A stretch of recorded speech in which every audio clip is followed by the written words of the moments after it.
Well, it's great to be here, and I know you all have copies of my slides in your handout, which is great because until the sun gets higher in the sky, I don't think you're going to be able to see the screen, but we'll do our best. And I have a sort of mixed bag of things to talk to you about today, so hopefully you'll enjoy it. Please ask questions. That'll make it more interesting for everybody. And I think Catherine's going to try to pass around a microphone for questions, but we'll do our best. Okay. So we have a bunch of topics to talk about today, some OPEB, some GASB 75, and then I'm going to talk about some CalPERS pension stuff.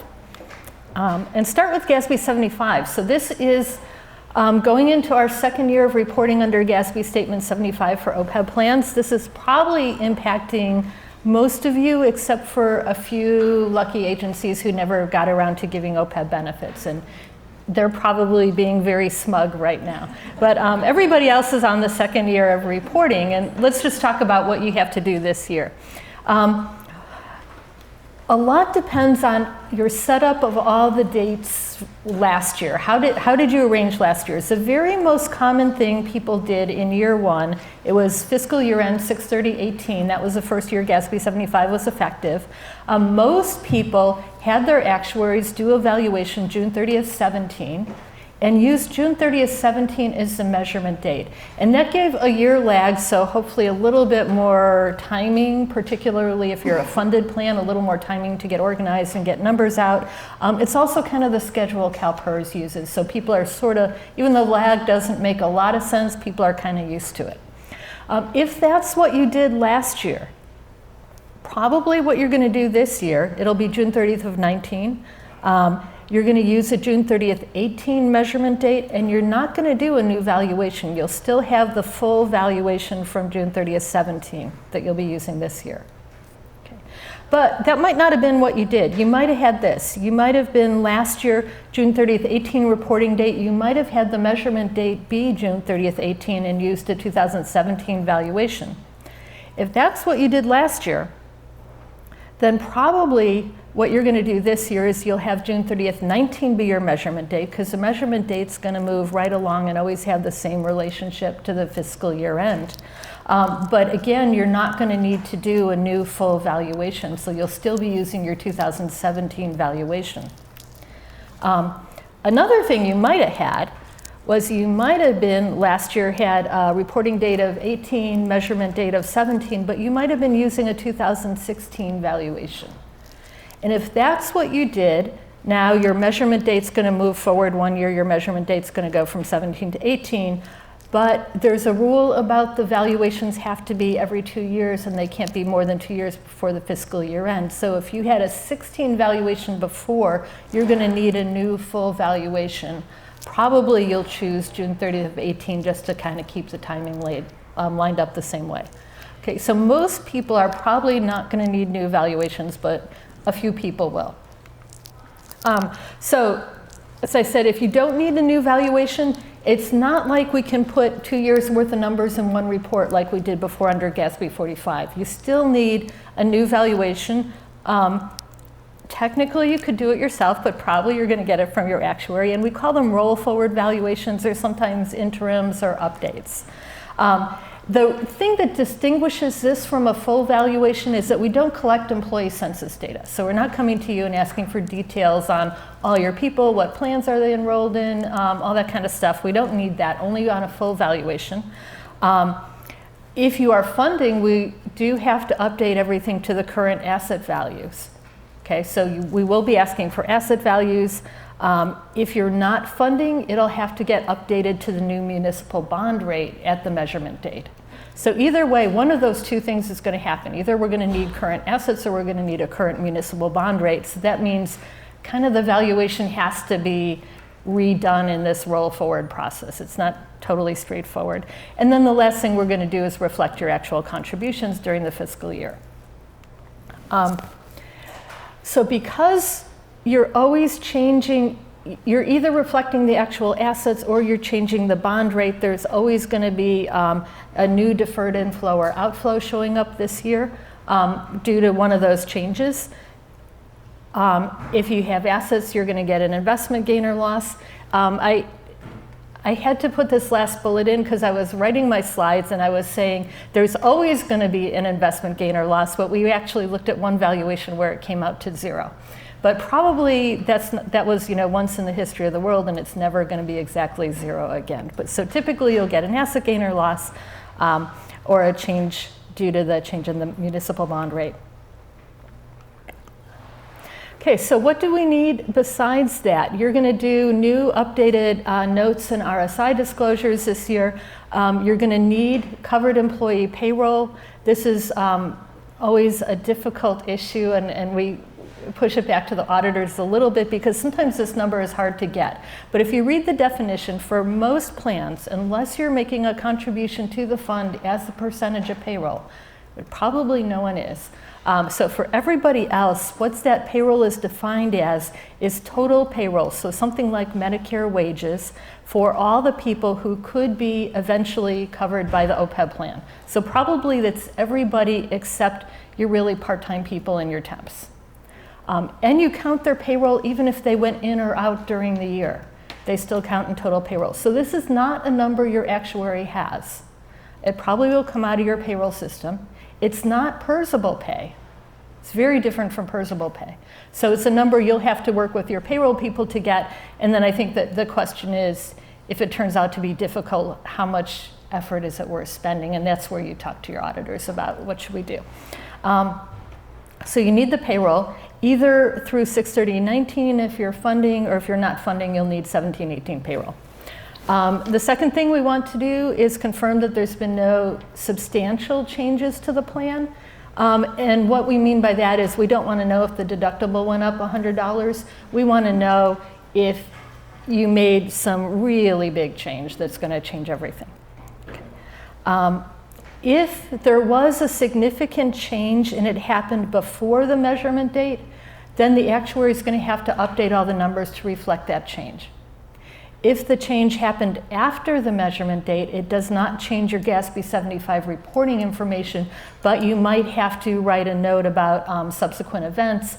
And I think the rule is if you know how much that would cost or save, you should put a number there. But again, that's sort of an audit issue. It's outside the scope of what I do to write that note. The last thing, not the last, next last thing, you need to report our participant head counts at the measurement date. So usually your actuary collected the full census data on the valuation date. So last year, that was probably the measurement date. Probably your actuary knew all the head counts last year. But this year, because they're not collecting full census data, they probably don't have the head counts, and they're going to be asking you to write them in the notes yourself. Okay. We need the OPEB pay-as-you-go costs and admin costs for the year, typically for 18-19. Anything that you paid outside the trust, we need to know any contributions you made into the trust during 18-19. Those won't be, usually if you're funding with PARS or ERBT, those asset statements won't be published yet, so we'll need to know that. The last part of the contribution is the implied subsidy payment. I know we've talked a lot about that and it still confuses people. That's a number that only your actuary knows. And so they should know that number. You don't need to tell them. However, if you're reporting to them benefit payments, just make it really clear that you're reporting only your cash pay-go. Don't add in the implied subsidy, or if you do, tell your actuary because we don't want to double count it. Just be clear. But I think it's unlikely anyone would do that. Okay. So the last thing I want to say about GASB 75 for the second year is that even if it's a roll forward, it's really an actuarial calculation in that it relies on the numbers the actuary did at the beginning of the year. So if you're thinking about hiring a new actuary this year, that actuary very likely will say to you, I can't do a roll forward of somebody else's numbers. If I do the roll forward calculation, I have to sign off on that. I have to stand behind all those numbers, and I have to certify to you and your readers that I think everything in those numbers is right and the assumptions are appropriate. And I can't do that if I pick up somebody else's report, especially if I suspect that the reason you're asking for a new actuary is you didn't like those numbers last year. Right, so if you didn't like them well enough to retain that actuary for another year, why should I sign off on those numbers? So that if you go to a new actuary, probably they're going to say to you, I can't do a roll forward valuation. I have to do a brand new valuation this year. So just be ready for that. That will take a little more time. You might kind of want to weigh timing and cost versus sticking with a first year actuary for one more year and picking up a new valuation next year. Okay. So enough of counting. Let's talk about OPEB trends. What's going on in the OPEB world? There's always a lot going on here. We see benefits changing all the time. We know that pension benefits are pretty much locked in. They're very, very difficult to change, especially if you're in CalPERS, but OPEB is a little bit more flexible. So every time there's bargaining, we see changes to OPEB plan designs. And you could probably tell me this list without reading it. The trends are always to reduce benefits for retirees or dependents. If you're covering dependents, that's one of the first things to go. Asking retirees to pay more for coverage, pay a bigger portion of it, to require longer service for coverage, reduce the benefits to the PEMCA minimum. A lot of people who are with PEMCA, you know that they have this equal rule where you're supposed to pay the same thing to retirees as active employees. But if you use a cafeteria plan, there's ways you can structure it so you only pay the minimum to retirees and you can tie the additional benefit to more service.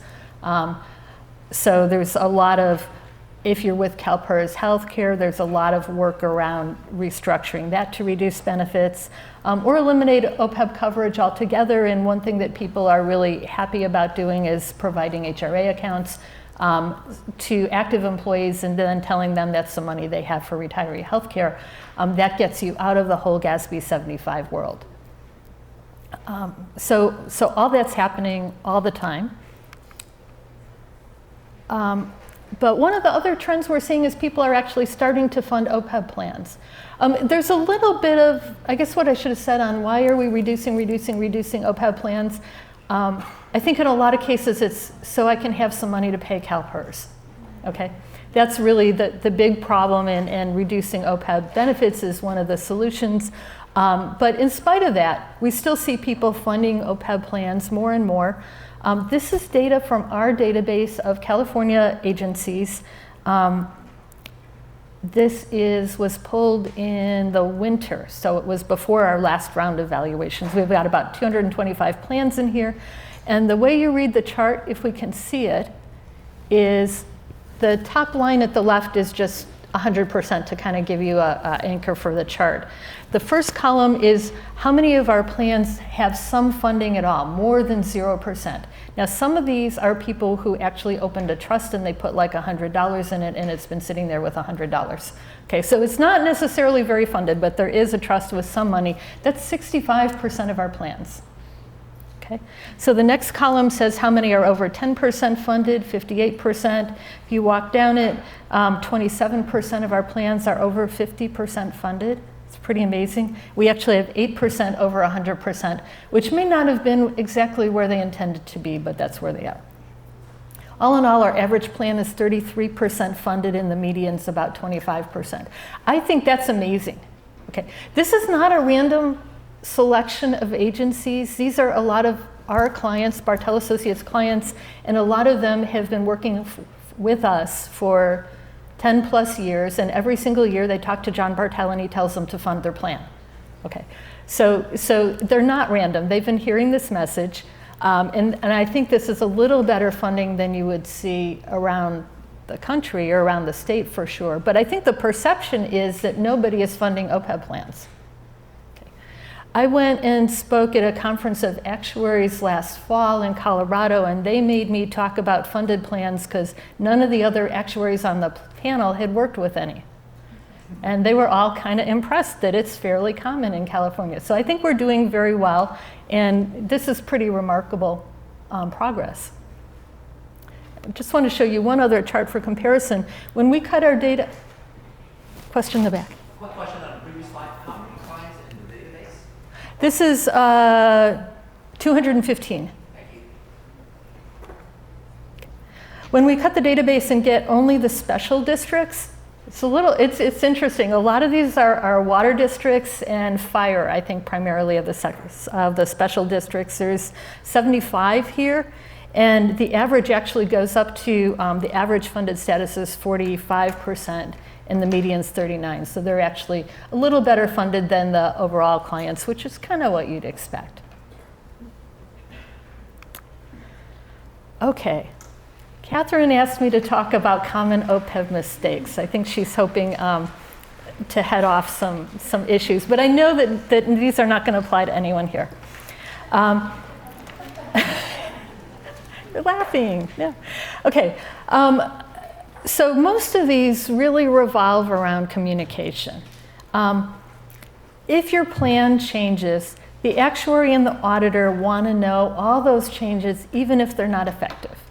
To tell you as an actuary, there's nothing worse than going into a client to deliver their OPEB report and have them tell you, oh yeah, we didn't tell you 2 months ago we left CalPERS and we're not there anymore and we're getting our health care somewhere else and we've redesigned the whole plan. It's like, well, I guess this report is not going to be very useful to you. So tell your actuary everything, particularly if you're making a big change to the plan, and even if you're bargaining and you've bargained changes that you kind of know are going to happen, but they're not yet effective. A lot of times they have to be incorporated into the reporting numbers. Your actuary and your auditors kind of forget things sometimes, so remind us if you've made a big change like last year, just remind us so we remember that you made that change, and it helps to give us copies of MOUs and any draft agreements that you have going on, just to make sure we really understand what the changes were. In particular, if you go in or out of CalPERS, it's like a whole different world with different requirements if you're in getting healthcare through CalPERS versus if you're not, so we really want to know that if that's changed. When you're talking about what benefits you have, remember, kind of think through this list and remember to tell us if you give any of these things. We all know that retiree medical is the biggest component of OPEB. Even if the retiree is paying the full premium, you have this implied subsidy liability usually. But some people forget to talk about sick leave conversion. So if people have leftover sick leave or vacation, can they turn that into OPEB coverage? Dental, vision, I think everyone knows that. If you pay the Medicare Part B premium, remind us of that. Sometimes that one gets missed. That's actually pretty expensive. And if you provide retiree life insurance, outside of CalPERS, tell us that, because all those things, they don't necessarily have to be included in OPEB, but often they do, so we want to make sure we think about them.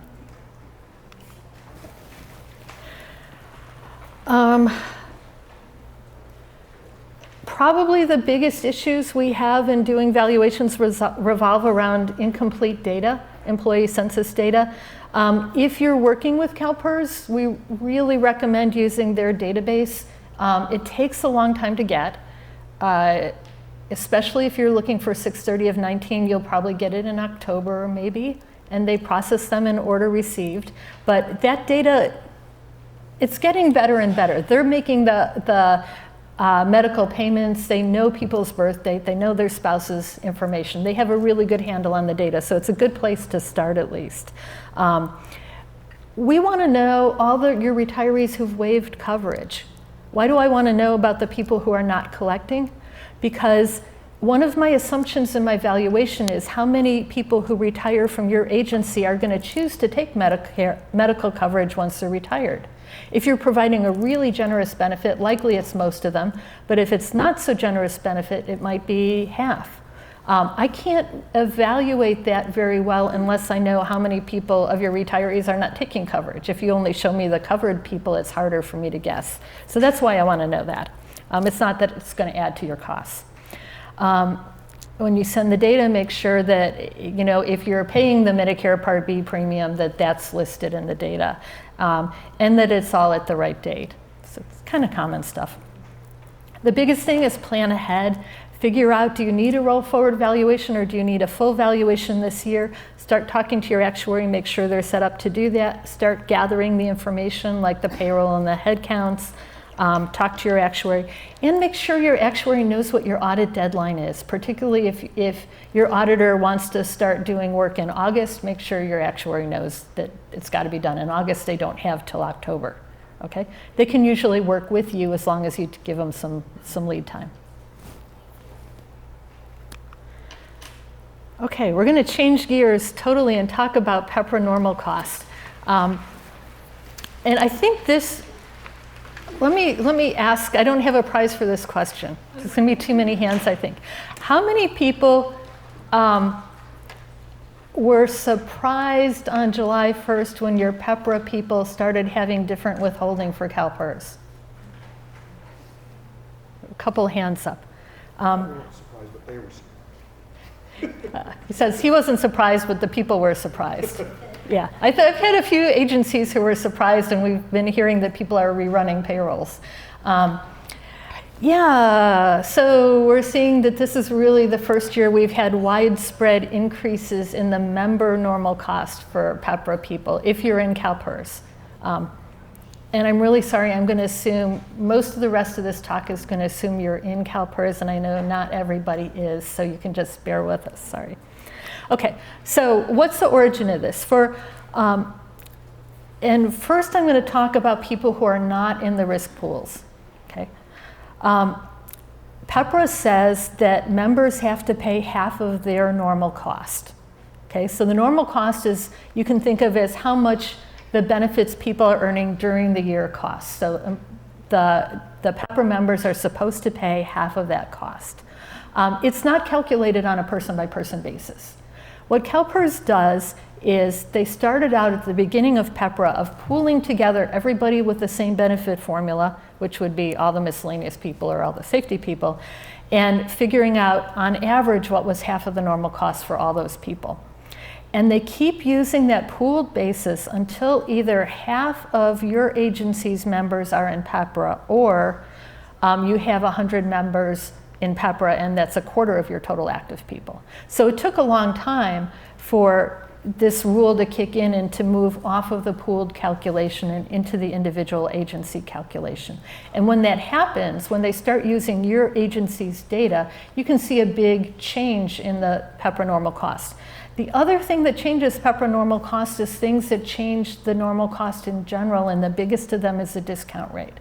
So we know that all the calculations actuaries do are present values. They're a value now of things going to be paid later. We discount them with interest, and the lower the discount rate, the higher the liability, right? Okay, so we know CalPERS has been dropping the discount rate. That's been driving your contributions up, but especially the normal cost. The normal cost went down in 3 steps with none of this 5-year phase-in on top of it. So the first 2 valuations they did in 2016 and 17, the normal cost went down 1/8%. This next one will go down 1/4%. As it did that, the normal cost went up. Okay, so when the normal cost increases, you're more likely to see this change in the rule that the PEPRA normal cost is going to go up for members. The last thing I should say, I think we'll see it in the next slides, is that there's rounding rules. I think that the legislature was trying to stabilize employee rates by using rounding rules. What they said is if the total normal cost doesn't go up by 1% of pay, then the employee rate does not change. But what it means is the rate could be going up and up and up and up, and suddenly it goes over 1%, and then the employee rate jumps up 0.5%. It can't move less than 0.5%. Okay. So how can you tell that this is going to happen? If you're not in the risk pools, you have this page, new page in the last year's reports near the back. It's page D2. It's like 2 pages from the end. And it shows how the PEPRA contribution was calculated. This is out of a county plan. They have actually 2 PEPRA groups.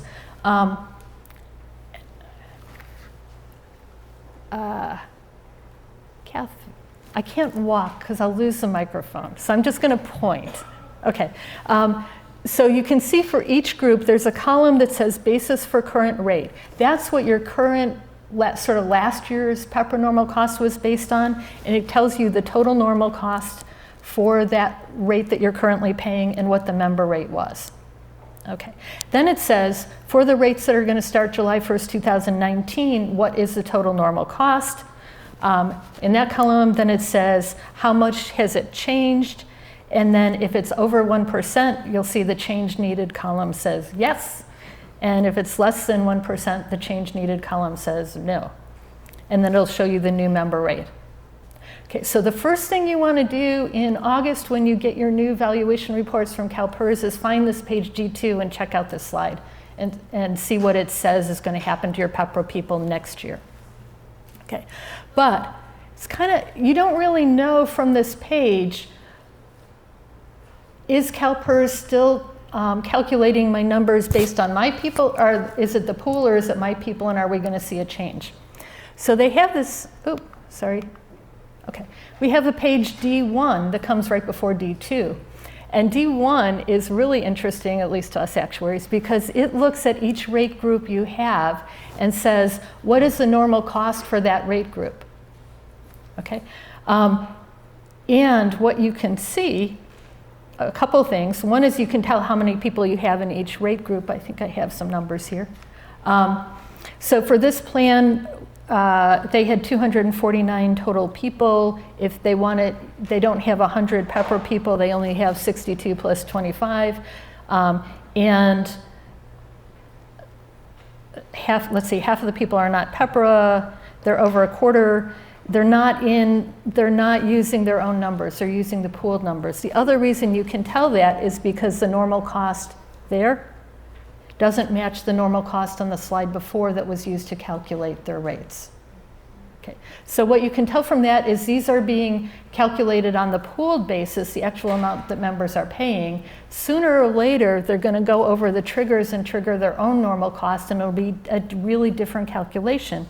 How different?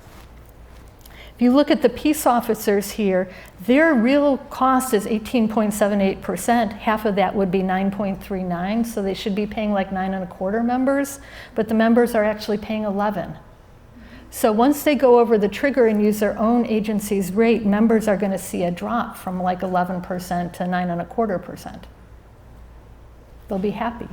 The sheriffs, on the other hand, their real cost of their benefit is 28.8%, so half of that is 14.4. They should be paying 14.5% of pay. They're paying 13.5. Once they go over the trigger, their member rate is going to go up 1% of pay, just from the switch from pooled to agency. So this is really interesting to look at, see if this situation could happen to you and be ready for it. Okay. The other thing that's going on is, I said discount rate. That's really the thing that's driving up the rates probably this year, a little bit of the switching out of the pools. Next year, we're going to have a drop in the discount rate of 25 basis points. It's going to increase the normal cost. That in and of itself might increase your rates. It's good to look at. Talk about pays, and then we'll go to a little bit of how you can see what's happening for risk pools. Get a lot of questions about what's this CalPERS pay, where did it come from, is it a good pay to use for accounting?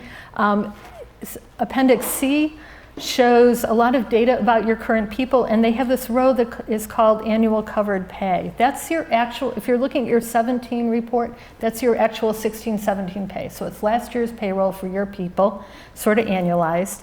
And then this projected pay is what they use to estimate your contribution, and that's got 3 years of assumed payroll in it. Okay, so you'll see this $16 million payroll. It's not a real number. It's the 16-17 pay increase 3 years at the assumed rate, and when you switch over to this page that tells you what your contributions are, that's the payroll that you see there. So that's not a number you should be using in your financial statement reporting because it's not real. And it's kind of real. It's a good estimate, but it's not your real pay, and a lot of things probably happened in those 3 years. Okay. The other thing I want to show you on this page is if you're in a risk pool, you don't get those nice slides D1 and D2 that I showed you that talk about the contribution rates by tier for your plan. But you do have, the only thing you have is this slide, which is page 4 of your reports. And what you'll see up on the top is the row that says employee contributions. And you'll see for this plan, it's 9.316 last year and 9.584 this year. This is the only way you have to know. If you pull out your risk pool PEPRA report, look at those two numbers. That's really the only way you have to know that your member rates are going up. I read through the cover letter. I hope I didn't miss it. They did not say, watch out employers, be sure to tell your employees their rates are going up. It's just hidden on this one slide. So again, when you get your reports in August, pull out your PEPRA report, have a look at it, and see if that employee rate is going up. Okay, and then you'll be able to give them a little warning next year. I think it's probably not going up, but I would not be surprised if it does. With the discount rate change, it's going to be very close to an increase if it's not actually an increase. Okay, questions so far? No? Wow. Okay, I'm going to change topics entirely and talk about, this is something that we get a lot of questions about and do a lot of work with people about, which is about paying down the unfunded liability and particularly amortization basis, because I think this is something that people talk about a lot, and it's hopefully will help a little bit to look at it in a little bit more detail. And again, this is CalPERS plans, and I'm really sorry if you're not in CalPERS. Bear with us and be glad that you don't have to deal with this. Okay.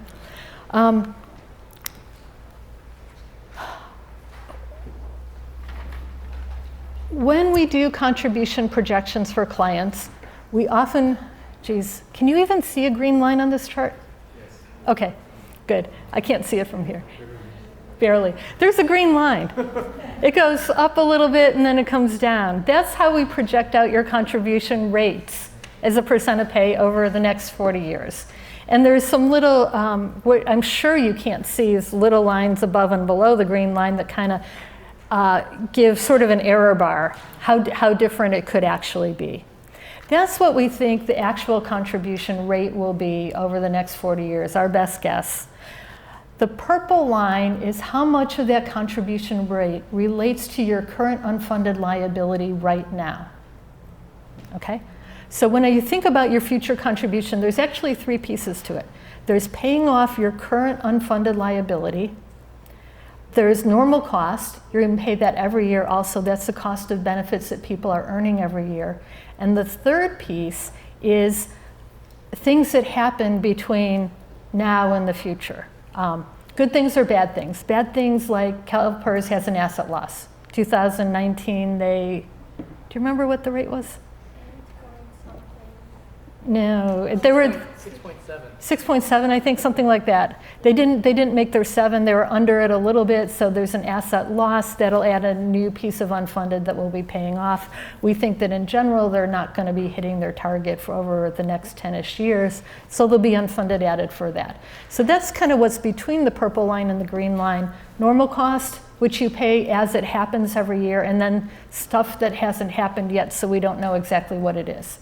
But the unfunded that you have right now, we know what it is and we know how it's going to be paid off. And that's what people are really looking at trying to attack. Okay. So what's in the unfunded liability? A lot of interest. Okay. So the sample plan I'm using pictures of, it's a safety plan. It has a little higher rates than you might be seeing. It has, let's say, a $70,000 unfunded liability at the moment. If we look, and this is in your reports from CalPERS, we look at the total dollars they're going to pay off this unfunded liability over the next 30 years, it's $145,000. So that means that there's $75,000 of interest being paid over the next 30 years. That's why people are interested in paying off the unfunded liability, because they're paying a lot of interest. If I look, now some of that interest is being paid in the future. If I look at what's the present value of the interest, and I used 3%, it's still about $30,000 present value of interest. So it's real money. And I put where that you could find this in your valuation reports. So if you're thinking about paying down the unfunded liability, I think it's really important to start by thinking about what you want to do. Why are you doing this? People ask me, what should I do? And I can't answer that if I don't know what your purpose is. So is your purpose purely to reduce the future contributions? Do you look at that curve of contribution rates going up and saying, I'm not going to be able to fund that. I need to do something about it. And so if you're trying to reduce your contribution rate, is that sort of in general or just a particular time period where it's important? Or are you just trying to reduce the unfunded liability, save some money? Are you trying to target a particular funded status? Would your council be happy if your plan was 85% funded and instead of 70? And is that their goal, to get to that funded percent? Are you trying to increase your future flexibility, or do you have something else in mind? So all those are really important questions to answer before you go forward with this exercise. If you're paying off the unfunded liability, you have certain options that end up being really different. You can pay off particular bases. That's probably the most, I don't know, should I say fashionable thing to do right now? You can do a fresh start. You can do combinations of these things, and they can also all be done on what CalPERS is calling a soft basis or an unofficial basis. So we'll look at some of them. First, a little bit more about your unfunded liability. So it has lots and lots of different layers in it, and we call them bases. Every year when the actuary does evaluation, they say, what's the unfunded, and then what did I think it was going to be, and what's the difference? And usually there's about 3 pieces of that difference every year. And so each one of those gets a separate layer of unfunded, and it's paid off over a separate period of time. So people say, think about your unfunded as being like a mortgage. Think of it as being like 17 mortgages or 30 mortgages and more every year. Okay. This particular plan, I've put one color for each of the pieces of unfunded liability, and they're each being paid off over different years, which are listed on the bottom. So you can kind of get an image of how the unfunded goes down over time. If you look through that list really carefully, you'll see that there's a light green one. Again, you're not going to be able to see it, I think, here. There's a light green one that gets paid off over 14 years, and there's one that goes over 29 years. And those are kind of important because they're the biggest ones. This plan has okay, so I guess I should have said, when we look at the differences every year, sometimes they're bad differences that increase your liability, and sometimes they're good differences that reduce your liability. So you get positive pieces of the unfunded liability and negative pieces of the unfunded liability. So they're above or below the line. If you're trying to reduce your unfunded liability, you can't pay off those negative ones. You can only pay off the positive ones. You really only want to pay off the positive ones. So we ignore all the negative ones. And the longest base of all is the 30 years, and it was an asset gain, so it's a negative base. That's why I'm not going to talk about paying off the 30-year base. I'm going to only talk about paying off the 29-year base.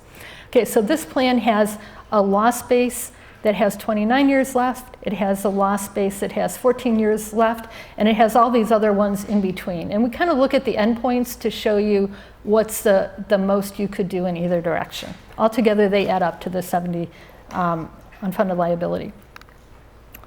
CalPERS in the past structured all their amortization payments as what they call lever percent of pay. And what that ended up doing, if you look at the payment schedule, it's generally an increased payment. The green part is how much principal you pay every year, and the purple part is how much interest. Did I say that right? In the first 10 years, the principal you're paying is negative.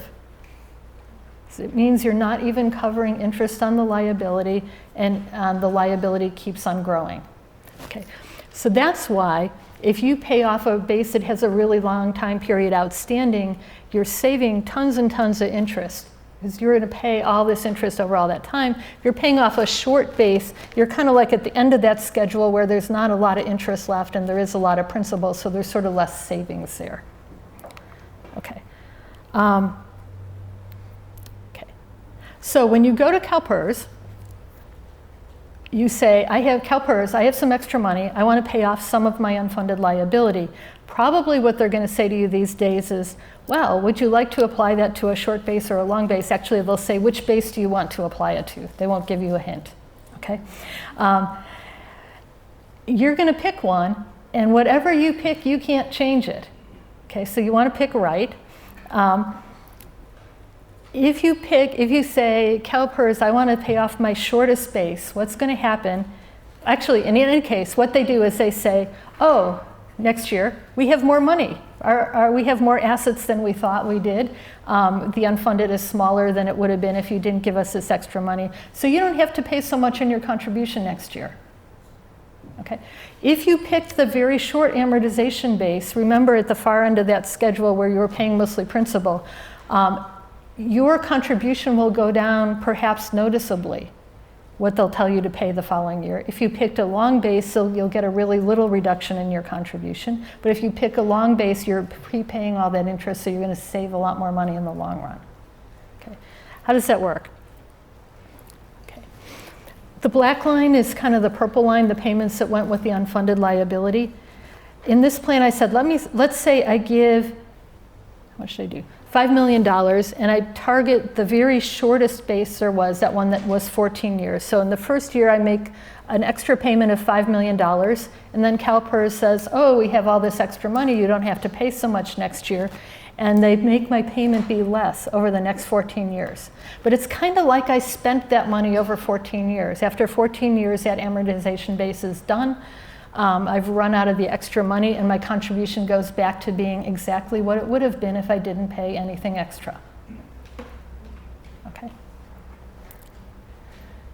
If I said to CalPERS, apply it to the longest base, apply it to that 29-year base, I put in an extra $5 million at the beginning, but now I have this blue line that's just a little bit underneath the black line, so I'm getting a reduction in my contribution, not so much, but it's being applied over a much longer period of time. It's being applied over 29 years, okay, as a little reduction. So you can see that this is the two of them together. The shorter base gives you a much more immediate reduction in your contribution. The longer base is longer time.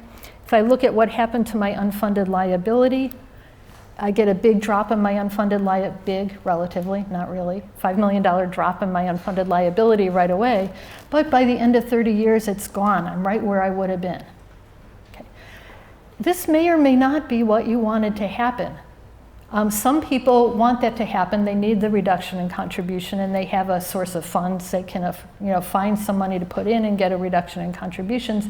But a lot of people are saying, well, I really want to impact my unfunded liability. I want it to be less. And so they don't really like the fact that the contribution was reduced, and in the long run, you didn't really get anywhere. It's not particularly ideal.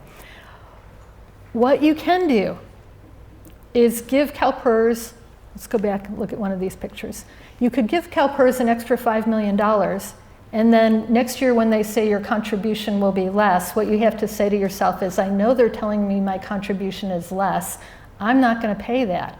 I'm going to get out my calculator or talk to Mary Beth or somebody else and figure out what that contribution would have been if I didn't give them the extra money and pay that amount. Okay.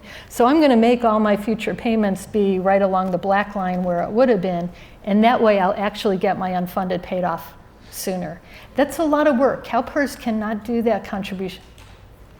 They will not do that contribution for you. They could do that calculation for you, but I think they can't do it for 3,000 plans, so they're just not going to do it. But you could work really hard and keep your contribution where it would have been otherwise, and then make a more positive impact on your unfunded liability. Okay. Fresh start is a really different thing. You get fresh start numbers in your actuarial valuation report, and what it does, if you talk about just a whole fresh start, is it basically takes all those layers of amortization base, smushes them all together, makes them one new unfunded, only one layer, and it pays them off over a shorter time. It's a little bit like refinancing your mortgage if you go from a 30-year mortgage to a 15-year mortgage. But usually when you do that kind of refinancing of your mortgage, you do it when interest rates are dropping, and you say, oh, I can pay it off over 15 years and my rate goes down. We don't have a rate drop here, so if you pay off your unfunded liability faster, the payments go up. Okay? If you do that officially with CalPERS, the payments go up and you have to lock into those new payments. You can't undo it. So it makes a lot of people nervous about it. But again, you could make the payments just as if you had done that, but just sort of not tell CalPERS, or tell them but don't do it officially. Just pay them extra all the time and follow the same schedule. So what does a fresh start schedule look like? We have the same black line we saw before, what your payments would have been. In this case, it's a 15-year fresh start, and the contributions required would be much higher. They follow the green line. They're substantially higher, but then after 15 years, you're done. Okay, which is great, but you were obligated to pay all those years in the meantime. CalPERS reports show different fresh starts, and a lot of them show you one that doesn't look too bad. In this case, they showed us a 20-year fresh start, and the payments actually got lower for a period of time. We're not convinced they would actually allow this. They have rules about what periods you can fresh start over, and they're not going to give you a fresh start that lowers your payments significantly in the short run. And you might not want to do that anyways, because it doesn't help that much until later. It makes the pattern maybe a little more manageable. Okay. But if you look at what happens to the unfunded liability and the fresh start, we had the curve where the unfunded liability went to 0 over 30 years. If you fresh start, the unfunded liability is gone in 15 years. You paid for that because you made a much higher contribution for 15 years. Okay? So the unfunded actually did go away. So if I want to compare the CalPERS options, we had the two where I just pay off a base and that sort of wears off over time, and then the fresh start where I pay a lot more money, but then I'm done. Okay, and that's the one where I can really get rid of the unfunded liability. The other option that people are looking at is the 115 rate stabilization trust. It's a trust that's set up, it holds money, you can only use it to pay off CalPERS, you can't use it for anything else, and you can invest it in good stuff. What does that look like? So you set up a separate trust, you put $5 million in the trust on day one, and this is where it can be useful. I don't use it immediately to reduce the contribution, I just let the money sit in the 115 trust. And then, when the rate gets high enough that I don't want to be paying CalPERS out of my budget, I start sending some of the money out of my trust to CalPERS. If everything works really perfectly, I run out of money in the trust right when my CalPERS rate comes down far enough, and then I go back to paying the whole CalPERS rate out of budget, out of current funds. That's the idea behind a rate stabilization trust. Okay. It gives you more flexibility. So what you can do is let the money sit there until rates are really high and you want to pay money out of the trust. You can also let the money sit there and decide that actually some good things happened in my city and I can manage those rates and I don't want to take money out of the trust. It's really a year-by-year decision. If you do spend down your trust, you get sort of the same picture of the unfunded liability. If I look at what happened between the two plans, I get an immediate reduction in the unfunded liability because I put $5 million in the trust. But over the time period that I spend the money out of the trust, that benefit goes away and I end up where I would have been otherwise. So it doesn't, again, depending on how you manage the trust, it might or might not address the long-term unfunded liability. The other thing I need to be sure to say about these trusts is they do not count for GASB accounting under the current rules. So you can talk about them, they're still an asset of your agency, but they can't offset your net pension liability. Okay. So just a quick comparison. This was the options we looked at for paying off short and long bases. This was a fresh start. Both of those you can do with some effort on your own of giving CalPERS the extra money and mirroring either the fresh start numbers or the unadjusted contribution numbers and paying what you would have paid otherwise. But you have to do it all yourself. We had that one. We had all of them together. You can kind of get any contribution pattern you want. You just got to work on it a lot. And you have to have money. Sorry, I didn't say that up front. It only works if you have extra money. Yeah, no, sorry, it's really important. You can't just do these things if you don't have, $5 million. Okay, so if I compare the options, supplemental trusts, they're flexible. you can kind of do what you want. You can make your decision about is money going in or out, or is it just sitting there. CalPERS money is locked in. Once you give them money, they're going to say, how are you going to apply it, and you're stuck with it. Supplemental trusts, we think likely in the long run will have a lower return. CalPERS likely a higher return. A lot of that's just due to investment expenses. I think it's a lot cheaper at CalPERS. They're doing a lot of work with special investment classes. They just really think they're going to do better in the long run. But nothing is guaranteed. Okay, remember that if you give money to CalPERS or you put money in a trust, they could have a huge loss right the next day. Okay, it's not guaranteed at all, in spite of the pretty pictures we draw you. In a supplemental trust, it's your choice of investments. Most people we work with that have opened supplemental trusts are being a little bit more conservative in how the trusts are invested. The new ones that are CalPERS has just announced are actually fairly, on the conservative side. They think people are just looking at a very short-term investment and don't want to have a lot of investment risk. But I'm not sure that's what everybody wants, but that's how they've set their trusts. If you go to CalPERS, your money is obviously in CalPERS. You have no choice about how it's invested. I talked about GASB accounting. The last one's kind of interesting. Actually, investment is kind of interesting. Some people say, I'm going to put the money in CalPERS because I don't want to be responsible if I pick a supplemental trust and it does badly. And then, other people say, I don't trust CalPERS or they're invested too aggressively. I want to take my money and put it somewhere a little more conservative.